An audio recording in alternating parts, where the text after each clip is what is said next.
மையமுடுகு நேயர்களுக்கு வணக்கம். நீங்கள் இணைந்திருப்பது மையத்தின் இன்றைய முக்கிய செய்திகளுடன். முதலில் தலைப்புச் செய்திகள். எரிபொருள் விலை குறைப்பு மாற்று வேலை. மன்னாரினை அகழ்வாராய்ச்சியை நிறுத்தப்பட்டது. உதயகாமன் பில கேள்வி. தகாத உறவில் இருந்தவருடன் உல்லாசம். இறுதியில் கணவன் அரங்கேற்றிய கொடூரம். ராஜபக்சர்களால் சாலைவுக்கு ஏற்பட்டுள்ள ஆபத்து. ஆளும் தரப்பில் இருந்து வெளியான அதிர்ச்சி தகவல். உக்ரைனின் பேரழிவு. ரஷ்யாவின் நாசகார தாக்குதல். பெரும் சோகத்தில் ஜெலன்ஸ்கி. பெட்ரோலை 130 ரூபாவால் உடனடியாக குறைக்க முடியும். தரவுகளுடன் அம்பலப்படுத்திய கம்மன் பில. காமினியின் இறுதிச் சடங்கு. அமெரிக்கா இஸ்ரேலுக்கு ஈரான் விடுத்துள்ள மிரட்டல். அமெரிக்காவில் அதிகாலை வெளிவிடுதியில் பற்றிய தீ. இந்திய குடும்பம் பலியான துயரம். புனித யாத்திரை சென்ற 34 பௌத்த துறவிகளை மோதி தள்ளிய வாகனம். தொடர்பென விரிவான செய்திகள்.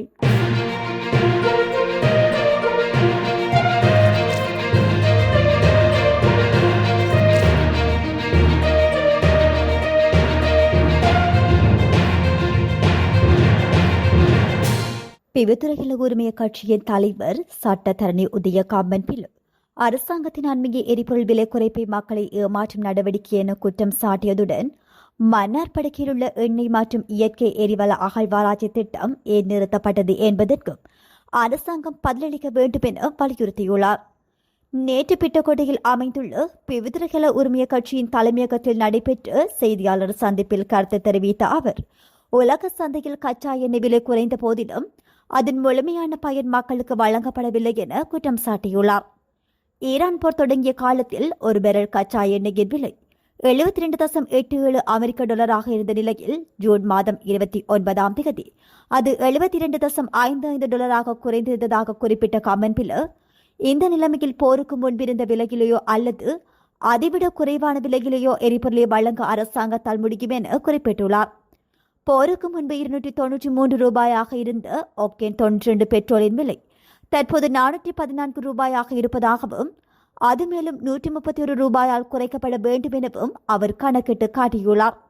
அதேபோல ஆட்டோ டீசல் ஒக்டேன் 95 பெட்ரோல் மற்றும் சூப்பர் டீசல் ஆகியவற்றின் விலைகளும் குறிப்பிடத்தக்க அளவில் மேலும் குறைக்கப்பட வேண்டும் என வலியுறுத்தியுள்ளார். அதிக விலைக்கு வாங்கிய எரிபொருள் கையிருப்பில் இருப்பதாக அரசாங்கம் கூறும் விளக்கம் நம்பகமற்றது எனவும் உலக சந்தையில் விலை குறைந்தும் அதன் நன்மையை மக்களுக்கு வழங்காமல் இருப்பது இடைத்தரகர் ஊழலை மறைக்கும் முயற்சியாக இருக்கலாம் எனவும் அவர் குற்றம் சாட்டியுள்ளார். மன்னார் படுகையில் சுமார் 2 பில்லியன் பேரல் கச்சா எண்ணெயும் 9 டிரில்லியன் கனஅடி இயற்கை எரிவளமும் இருப்பதாக மதிப்பிடப்பட்டுள்ளதாக தெரிவித்த கமன் பில, அவற்றின் மொத்த மதிப்பு 229 பில்லியன் அமெரிக்க டாலர்களை எட்டும் எனவும் குறிப்பிட்டுள்ளார். 2022ஆம் ஆண்டு நாடு கடுமையான பொருளாதார நெருக்கடியில் சிக்கியிருந்த போதிலும் இந்த வளங்களை பயன்படுத்துவதற்கான அகழ்வாராய்ச்சி நடவடிக்கைகள் பன்னாட்டு அழுத்தங்களால் நிறுத்தப்பட்டதாக அவர் குற்றம் சாட்டினார். தாம் எரிசக்தி அமைச்சராக இருந்த காலத்தில் எண்ணெய் அகழ்வாராய்ச்சிக்கான சட்ட மற்றும் ஒழுங்குமுறை கட்டமைப்புகளை உருவாக்கி 873 வரைபட கட்டிடங்களை ஏலத்திற்கு தயார்படுத்தியிருந்ததாகவும் ஏலத்திற்கு 4 நாட்களுக்கு முன்னர் பதவியிலிருந்து நீக்கப்பட்டதாகவும் அவர் தெரிவித்தார். இதேவேளை முன்னாள் ராணுவ உளவுத்துறை பிரதானி சுரேஷ் சாலையின் கடவுச்சொல் விவகாரம் குறித்தும் கருத்து வெளியிட்ட கமன் பில, விசாரணைக்கு ஒத்துழைக்கும் வகையில் கடவுச்சொற்களை வழங்குமாறு அரசாங்கம் வலியுறுத்துவது சட்டத்திற்கு முரணானது எனவும் அவர் குறிப்பிட்டுள்ளார். குற்றவியல் நடைமுறை சட்டத்தின் கீழ் குற்றம் சாட்டப்பட்ட ஒருவரை தனக்கு எதிரான விசாரணைக்கு உதவுமாறு கட்டாயப்படுத்த முடியாது எனவும் அமைதியாக இருக்க அவருக்கு உரிமையுள்ளதாகவும் அவர் குறிப்பிட்டுள்ளார். கோட்டை நீதவான் நீதிமன்றத்தின் உத்தரவை மதிப்பதாக தெரிவித்தாலும் அத்துடன் உடன்படவில்லை என கூறிய அவர், சுரேஷ் சாலையின் சட்டத்தரணிகள் அதற்கு எதிராக மேல்முறையீடு செய்வார்கள் என்ற நம்பிக்கையும் வெளியிட்டுள்ளார். மேலும் தேசிய பாதுகாப்பு, உளவுத்துறை தகவலாளர்களின் பாதுகாப்பு மற்றும் கடந்த கால அனுபவங்கள் உள்ளிட்ட பல காரணங்களால் சுரேஷ் சாலை தனது கடவுச்சொற்களை வழங்காமல் இருப்பது நியாயமானது எனவும் உதயகாமன் பில தெரிவித்துள்ளார். தகாத தொடர்பை கைவிடாமல் என்னை அவமானப்படுத்தியதால் மனைவியின் கையை அறுத்து கொலை செய்த கணவன் கைது செய்யப்பட்டுள்ளார். வேலூர் மாவட்டத்தில் 48 வயதுடைய கார் சாரதி மற்றும் அவரது மனைவி காதலித்து திருமணம் செய்து கொண்டனர். இவர்களுக்கு 3 குழந்தைகள் காணப்படுகின்றது. இவரது மனைவி ஒரு வீட்டில் வீட்டு வேலை செய்து வந்தார். இந்த நிலையில் தனலட்சுமியை காணவில்லை என விஜயகுமார் அக்கம் பக்கத்தில் உள்ளவர்களிடம் தெரிவித்துள்ளார். மேலும் வீட்டில் துர்நாற்றம் வந்ததால் போலீசார் வீட்டில் சோதனை செய்தபோது வீட்டு சமையல் அருகே பரணியில் மனைவி அரிசி சாகுபடியில் கட்டி 2 கைகளின் மணிக்கூட்டுகளின் நரம்புகள் அரிவாளால் அறுக்கப்பட்டு கால்கள் 2 செல்போன் சார்ஜர் அபயரால் கட்டப்பட்டு முகமழுகிய நிலையில் இறந்து காணப்பட்டார். பின்னர் போலீசார் குறித்த ஆணை பிடித்து விசாரணை நடத்தியதில் அவர் மனைவிக்கு 25 வயது வாலிபருடன் கள்ள தொடர்பு ஏற்பட்டு அடிக்கடி அவரை சந்தித்து பேசி வந்தார். வீட்டு வேலை சென்றுவிட்டு 3 நாளைக்கு ஒரு முறைதான் வீட்டிற்கு வருவாள். கள்ள தொடர்பை கைவிடுமாறு கூறிய போது என்னிடம் அடிக்கடி ஆபாசமாக பேசி வந்ததாக தெரிவித்துள்ளார். அன்றிரவு குறித்த பெண் தாமதமாக வீட்டிற்கு வந்துள்ளதுடன் இந்த விடயம் தொடர்பில் இருவருக்கும் இடையே கடுமையான வாக்குவாதம் ஏற்பட்டுள்ளது. அத்துடன் தான் தவறாக உறவில் இருந்ததாகவும் தெரிவித்துள்ளார். இதில் ஆத்திரமடைந்த கணவன் 2 கைகளை பிடித்து அரிவாளால் மணிக்கட்டில் வெட்டியுள்ளதுடன் கால்களை செல்போன் சார்ஜர் வயரால் கட்டியுள்ளதுடன் முகத்தை டவல் மற்றும் துணியால் இறுக கட்டி நள்ளிரவில் தூக்கி பரணியில் போட்டுவிட்டு அதன் மேல் பழைய பொருட்கள், ஸ்பீக்கர் பாக்ஸ், கயிறு போன்றவற்றை வைத்ததாக தெரிவித்துள்ளார். இதனையடுத்து கணவர் போலீசாரால் கைது செய்து சிறையில் அடைக்கப்பட்டுள்ளார். இதனால் அவர்களது 3 குழந்தைகளின் வாழ்க்கை கேள்விக்குறியாக மாறியுள்ளமை குறிப்பிடத்தக்கது. கைது செய்யப்பட்டு தடுப்பு காவலில் வைக்கப்பட்டுள்ள முன்னாள் அரச புலனாய்வு பிரிவின் பணிப்பாளர் சுரேஷ் சாலேவுக்கு ராஜபக்சர்களால் அச்சுறுத்தல் உள்ளதாக அரசு தரப்பில் தெரிவிக்கப்பட்டுள்ளது. ராஜபக்சர்களிடமிருந்தும் உதய காமன்பில, விமல் வீரவங்ச மற்றும் சரத் வீரசேகர ஆகியோரிடமிருந்தும் சாலேவுக்கு அச்சுறுத்தல்கள் உள்ளதாக தேசிய மக்கள் சக்தியின் நாடாளுமன்ற உறுப்பினர் ஜகத் மனுகர்ண தெரிவித்துள்ளார். அவர்களின் மோசமான பக்கத்தை அம்பலப்படுத்தி விடுவார் என்ற அச்சத்தில் அவர்கள் உள்ளதாக நாடாளுமன்ற உறுப்பினர் சுட்டிக்காட்டியுள்ளார். இந்த நிலையில் தடுப்பு காவலில் அனைத்து வசதிகளுடன் ராஜ வாழ்க்கையில் சுரேஷ் சாலை உள்ளதாக ஜகத் மனுகர்ண தெரிவித்துள்ளார். அவருக்கு கிடைத்த வசதிகளை கேட்கும் போது தனக்கும் சிறை செல்ல தோன்றுவதாக நேற்றைய தினம் ஊடகங்களுக்கு கருத்து தெரிவிக்கும் போது அவர் குறிப்பிட்டுள்ளார். இலங்கையில் ஊழல் மற்றும் மோசடிகளில் ஈடுபட்ட அனைவரும் தற்போது அச்சத்தில் உள்ளனர். இது நீதிக்கான காலம் என்பதால் அதுவே மக்களின் எதிர்பார்ப்பாகும். கடந்த ஆட்சியாளர்களிடமிருந்து அச்சுறுத்தல் உள்ள நிலையில் பொது பாதுகாப்பு அமைச்சர் ஆனந்த விஜயபால சுரேஷ் சாலேவுக்கு சலுகைகளை வழங்கியுள்ளார். அவருக்கு வழங்கப்பட்டுள்ள வசதிகளை பார்க்கும்போது சிறைக்கு சென்றுவிடத்தான் தோன்றுகிறது. கலன்று விழுந்த பற்களை கூட அவருக்கு பொருத்தி கொடுத்துள்ளார்.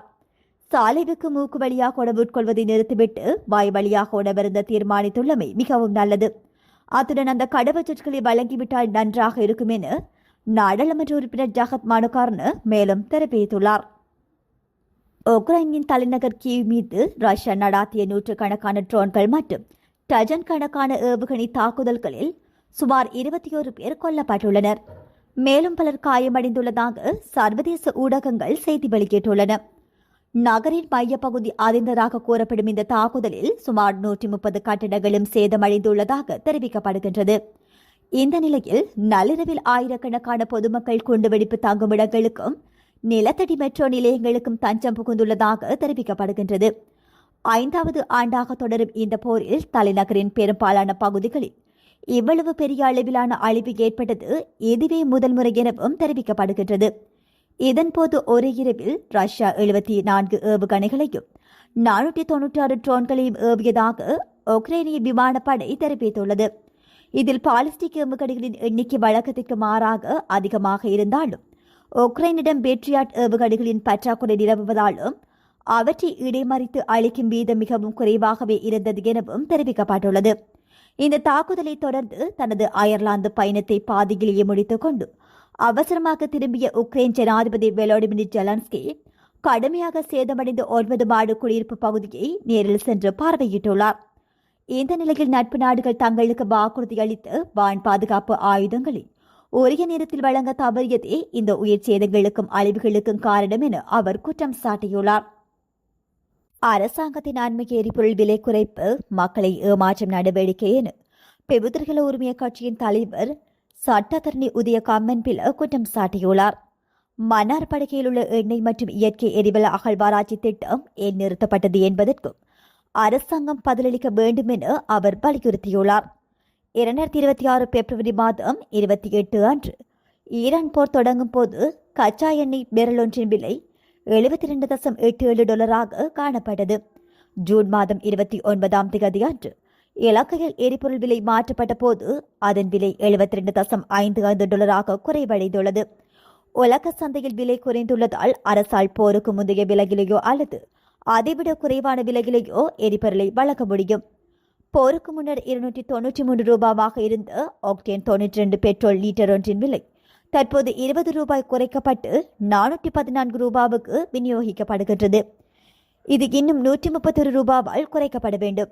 அதேபோல 280 ரூபாவாக இருந்த ஆட்டோ டீசல் 25 ரூபாய் குறைக்கப்பட்டு 382 ரூபாவுக்கு விற்கப்படுவதால் அது இன்னும் 101 ரூபாவினாலும் குறைக்கப்பட வேண்டும். அதேபோல ஆக்டேன் 95 பெட்ரோல் 155 ரூபாவினாலும் சூப்பர் டீசல் 149 ரூபாவினாலும் குறைக்கப்பட வேண்டும். அதிக விலைக்கு வாங்கிய எரிபொருள் இருப்பில் இருப்பதாக அரசு கூறும் காரணம் முற்றிலும் பொய்யானது. கடந்த பிப்ரவரி மாதம் 28ஆம் தேதியன்று மத்திய கிழக்கு போர் தொடங்கிய போது தன்னிடம் 35 நாட்களுக்கு தேவையான எரிபொருள் இருப்பதாக கூறிய அரசு போர் தொடங்கிய 12 நாட்களுக்குள் விலையை ஏற்றியது. ஆனால் இப்போது உலக சந்தையில் விலை குறைந்து 2 வாரங்கள் கடந்தும் அதன் பயனை மக்களுக்கு வழங்க மறுக்கின்றது. உலகிலேயே அதிக விலைக்கு எரிபொருளை வாங்கியதன் மூலம் பெறப்பட்ட இடைத்தரகு பண ஊழலை மறைப்பதற்கே அரசு இவ்வாறு செயற்படுவதாக அவர் குறிப்பிட்டுள்ளார். அத்துடன் இலங்கையின் பொருளாதார தற்சார்புக்கு மிக முக்கியமானதாக கருதப்பட்ட எமது நாட்டு எண்ணெய் அகழ்வாராய்ச்சி பணிகள் தற்போது அரசால் நிறுத்தப்பட்டது ஏனெனவும் அவர் கேள்வி எழுப்பியுள்ளார். ஈரானின் முன்னாள் உச்ச தலைவர் ஆயத்துல்லா அலி கமனியின் அரசு இறுதிச் சடங்கிற்கான ஏற்பாடுகள் நடந்து வருகின்ற நிலையில் ஈரான் மீது எந்தவொரு தாக்குதலையும் நடாத்த வேண்டாம் என ஈரானிய ராணுவ தளபதி ஒருவர் அமெரிக்கா மற்றும் இஸ்ரேலுக்கு எச்சரிக்கை விடுத்துள்ளார். ஈரானின் எதிரிகள் குறிப்பாக அமெரிக்காவும் இஸ்ரேலும் எந்தவொரு தவறான கணிப்பையும் தவிர்க்க வேண்டும் எனவும் நாட்டிற்கு எதிரான அச்சுறுத்தல்களுக்கு ஈரானிய ஆயுதப்படைகள் கடுமையான பதிலடி கொடுக்கும் என்பதை நினைவில் கொள்ள வேண்டும் எனவும் கதம் அல் அன்பியா மத்திய தலைமையகத்தின் தளபதி அலி அப்துல்லாஹி தெரிவித்துள்ளார்.